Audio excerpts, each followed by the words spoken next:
श्री राधा कृष्ण भगवान की जय। आज इस वीडियो में हम सुनेंगे अपरा एकादशी व्रत कथा, विधि, सावधानी और इसका फल। अस्तु, तो सबसे पहले हम जानते हैं अपरा एकादशी कब आती है। तो यही प्रश्न युधिष्ठिर ने भगवान श्री कृष्ण से कहा।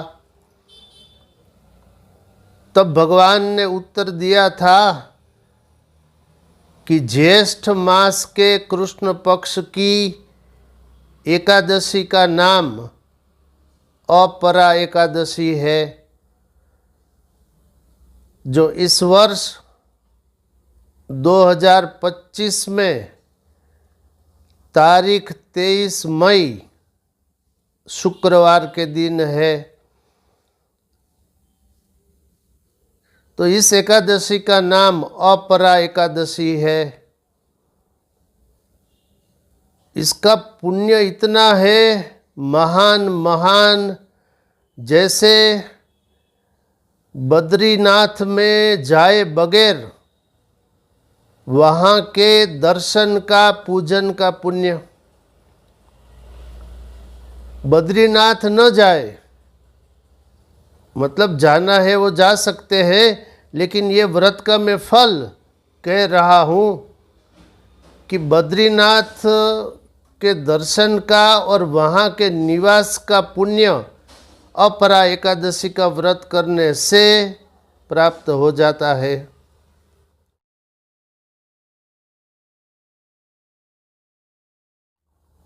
और 10 के ऊपर 15 शून्य लगा दीजिए। ये संख्या होती है एक पद्म। तो इतनी बड़ी संख्या में हाथी का दान किया और इतनी बड़ी संख्या में घोड़े का दान किया और इतनी बड़ी संख्या में सुवर्ण का दान किया। 10 के ऊपर 15 शून्य लगाना है। ये खरबों से भी आगे संख्या है। ये पद्म, ये सूर्य ग्रहण के समय होता है। इतना पुण्य फल तो एक भी हाथी, घोड़ा अथवा सुवर्ण दिए बगैर इतना पुण्य भी प्राप्त हो जाएगा। और क्या पुण्य मिलेगा अपरा एकादशी में?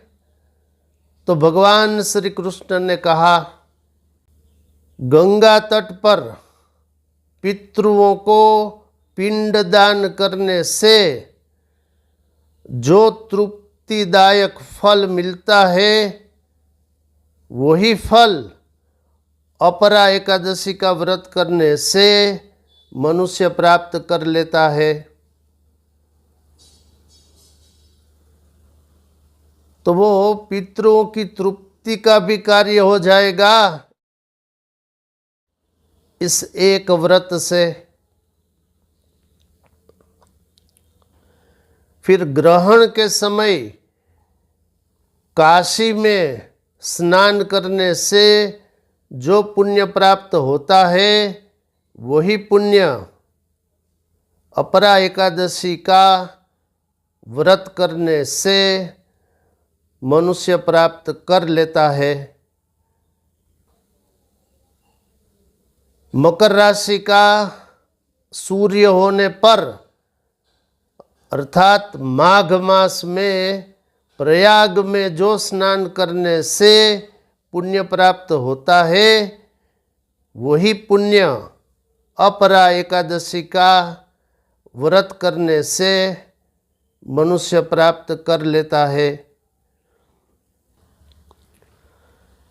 फिर सद्य प्रसूत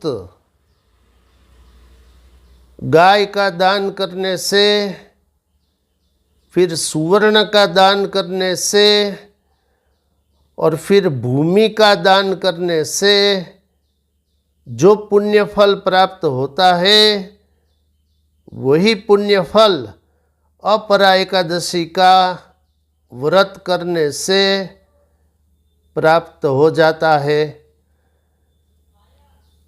और भी बहुत पुण्य फल है अपरा एकादशी के, जैसे कन्या राशि के गुरु होने पर कृष्णावेणी नदी में स्नान करने से जो पुण्य फल मिलता है, तो और फल है जब सिंह राशि पर बृहस्पति आए और गोदावरी नदी में स्नान करने से जो पुण्य फल प्राप्त होता है वही पुण्य फल अपरा एकादशी का व्रत करने से मनुष्य प्राप्त कर लेता है। तो ये सब पुण्य फल मिलेंगे, इसके भी आगे है, हम जब कथा सुनेंगे तब इस विषय में जानेंगे। और महापाप इससे नष्ट हो जाएंगे, जैसे ब्रह्म हत्या, भ्रूण हत्या, गोत्र हत्या, दूसरों की निंदा करने से जो पाप लगता है वो पाप, झूठी गवाही देने से जो पाप होता है वो पाप,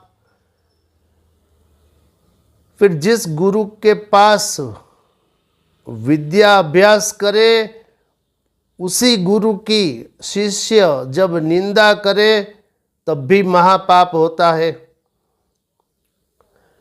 तो ये सब पाप का फल है नरक, निश्चित तौर पर नरक। लेकिन अपरा का व्रत करने से मनुष्य ये सब पाप नष्ट करके स्वर्ग में जाते हैं। तो बहुत से पाप और भी महान पाप नष्ट हो जाएंगे और महान पुण्यों की भी प्राप्ति हो जाएगी। ये हम कथा आगे सुनेंगे तब इस बात को जानेंगे। अभी इतना समझ लीजिए, अपरा एकादशी का व्रत 23 मई 2025 शुक्रवार के दिन है। तो दशमी के दिन एक ही बार भोजन करना चाहिए। एकादशी का व्रत करने वालों को निराहार व्रत करना चाहिए, अथवा क्या है वो हम आगे जानेंगे। और द्वादशी के दिन भी एक बार भोजन करना चाहिए। अस्तु, अब ये वीडियो मैं पूरा करने जा रहा हूँ। एक अवशिष्ट रह गया फल, वो आप जान लीजिए, जिससे हमको बहुत लाभ है। वो क्या है ये फल? ये फल ये है कि ये कथा पढ़ने और सुनने से समस्त पाप नष्ट। तो बहुत बड़ा फल है और इसमें कुल 20 श्लोक है।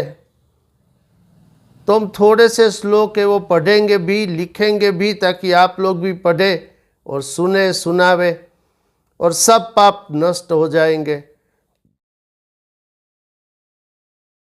अस्तु, इस वीडियो में इतना ही। ऐसे ही धर्मयुक्त प्रवचनों को देखने के लिए आप देखते रहिए मोरे श्याम चैनल। जो प्रथम बार आए हैं कृपया इसको लाइक करें, शेयर करें, कमेंट सब्सक्राइब भी करें। शेष फिर कभी। बोलिए श्री राधा कृष्ण भगवान की जय।